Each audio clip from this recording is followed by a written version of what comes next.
నా bank locker నేనేమైనా దాచుకుంటాను అనుకుంటున్నారా? అయితే మీరు ఖచ్చితంగా చిక్కుల్లో పడతారు. అసలు మీ బ్యాంక్ సేఫ్టీ లాకర్‌లో ఏం దాయాలి, ఏం దాయకూడదనే విషయం మీకు తెలుసా? ఒకవేళ మీకు ఆల్రెడీ ఒక బ్యాంక్ లాకర్ ఉంటే దాని తాళం పోతే ఏం చేయాలో మీకు తెలుసా? మీరు కూడా ఒక బ్యాంక్ సేఫ్టీ లాకర్ ఓపెన్ చేయాలనుకుంటున్నారా? అయితే ఖచ్చితంగా ఈ వీడియో చివరి వరకు చూడండి. దీనికి సంబంధించిన ఆర్‌బీఐ రూల్స్ మొత్తం మనం ఈరోజు ఈ వీడియోలో తెలుసుకోబోతున్నాం. This is Satya Gummapu. Welcome to Telugu finance TV.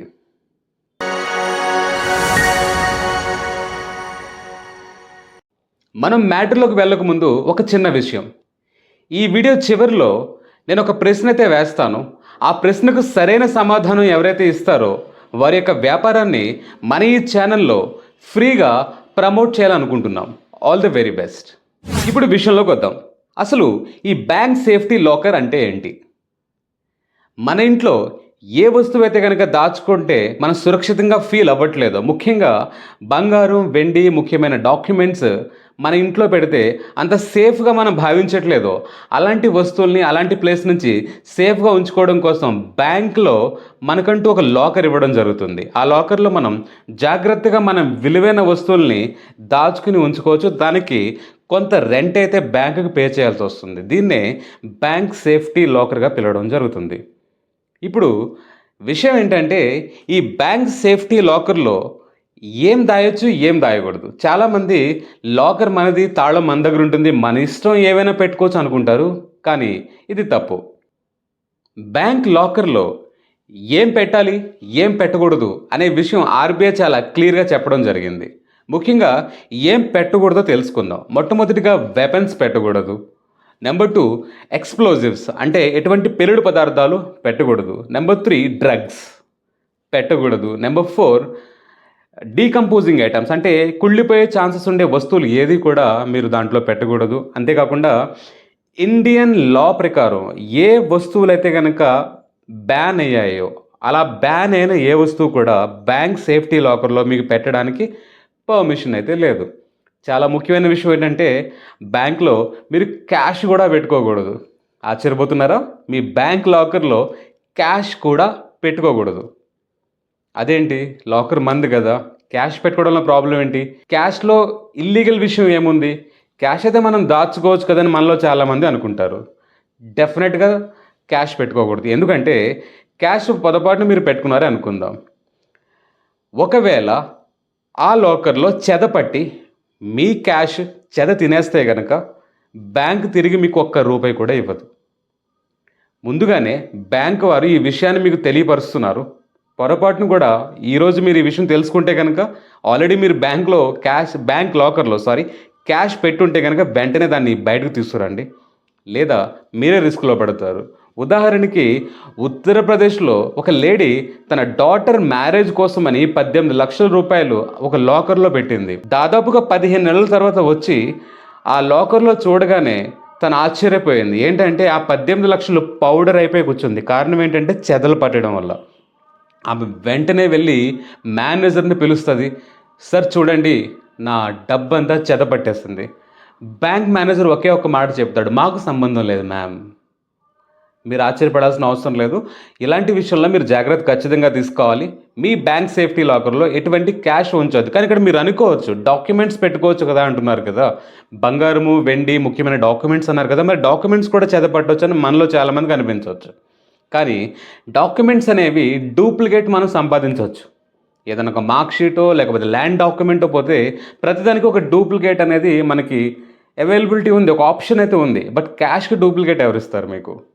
కాబట్టి క్యాష్ అనేది లాకర్‌లో పెట్టడానికి ఆలోచన అయితే పెట్టుకోవద్దు. సో ఏం పెట్టుకోకూడదో, ఏం పెట్టుకోవచ్చో తెలిసింది.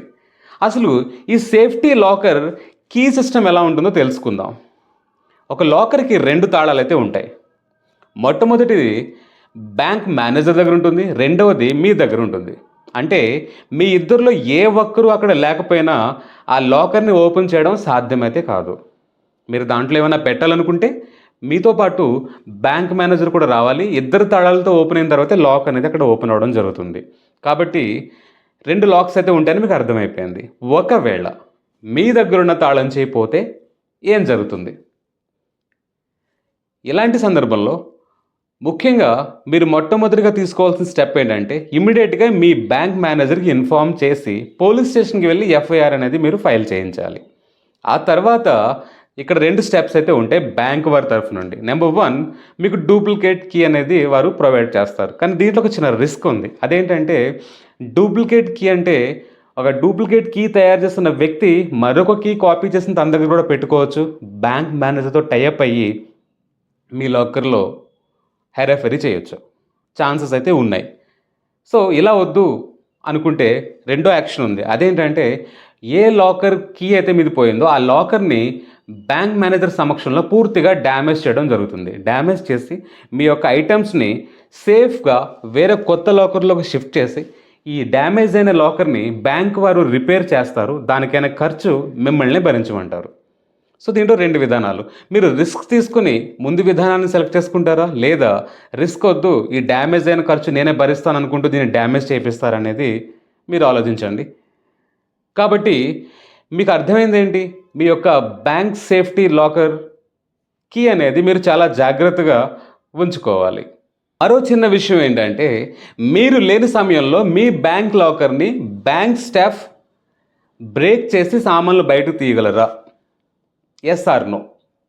ఆన్సర్ వచ్చి యెస్. కానీ ఏ సందర్భాల్లో అలా జరుగుతుందనేది తెలుసుకుందాం. మొట్టమొదటిగా మీ మీద ఏదన్నా ఒక క్రిమినల్ కేసు వస్తే పోలీసులు బ్యాంక్ మేనేజర్‌ని అప్రోచ్ అయ్యి ఫలానా వ్యక్తి యొక్క లాకర్‌ని బ్రేక్ చేయాలని వారు అడిగితే గనక పోలీసు వారి ఆదేశం ప్రకారం పోలీసు వారి సమక్షంలోనే మీ యొక్క లాకర్‌ని మీ అనుమతి లేకుండా వారు బ్రేక్ చేసి ఆ ఐటెమ్స్ బయటకు తీసి చెక్ చేయొచ్చు.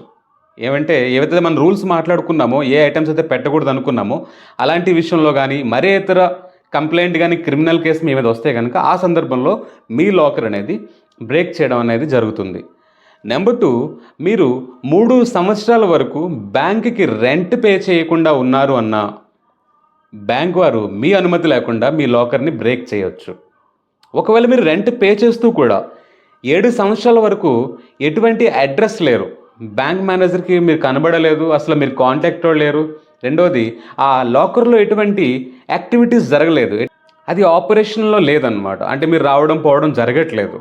అలాంటి సమయంలో కూడా 7 సంవత్సరాల తర్వాత మీ అనుమతి లేకుండా మీ బ్యాంక్ లాకర్‌ని అయితే గనక బ్యాంక్ వారు బ్రేక్ చేస్తారు. సో, ఈ బ్యాంక్ సేఫ్టీ లాకర్ సంబంధించిన చాలా విషయాలు మీరు ఈరోజు తెలుసుకున్నారని భావిస్తున్నాను. ఒకవేళ మీరు కొత్తగా ఒక లాకర్‌ని ఓపెన్ చేయాలనుకుంటే గనక ఎలాంటి విషయాల్లో జాగ్రత్త తీసుకోవాలో మీకు ఈరోజు అర్థమైందని భావిస్తున్నాను. ఈ వీడియో మీకు చాలా యూస్‌ఫుల్ అయిందని కూడా భావిస్తున్నాను. వీడియో మొదట్లో చెప్పినట్టుగా ఇప్పుడు మీ అందరిని ఒక ప్రశ్న అయితే అడుగుతాను. దానికి సరైన సమాధానం ఎవరైతే చెప్తారో వారి వ్యాపారాన్ని మన నెక్స్ట్ వీడియోలో ఫ్రీగా ప్రమోట్ చేయాలని కోరుకుంటున్నాం. సో, ప్రశ్న ఏంటంటే, ఒకవేళ మీరు 10 ఏళ్ల వరకు ఇన్వెస్ట్ చేయాలి అనుకుంటే గనక ఎఫ్‌డీలో ఇన్వెస్ట్ చేయడం మంచిదా? షేర్ మార్కెట్‌లో ఇన్వెస్ట్ చేయడం మంచిదా? మరొకసారి చెప్తున్నాను. మీరు 10 ఏళ్ల వరకు ఇన్వెస్ట్ చేసి ఉంచగలను నా అమౌంట్‌ని అనుకుంటే గనక బ్యాంక్‌లో ఉన్న ఎఫ్‌డీ చేయడం మంచిదా? షేర్ మార్కెట్‌లో అదే డబ్బుని ఇన్వెస్ట్ చేయడం మంచిదా? దేంట్లో ఎక్కువ వడ్డీ వస్తుంది? సరైన సమాధానం ఇచ్చిన వారు తమ యొక్క బిజినెస్ డీటెయిల్స్ కూడా కింద రాస్తే నెక్స్ట్ వీడియోలో మీ యొక్క బిజినెస్‌ని ఫ్రీగా ప్రమోట్ చేస్తాం. Thank you so much. Until then, stay tuned to Telugu Finance TV. Signing off, Satya Gumapu.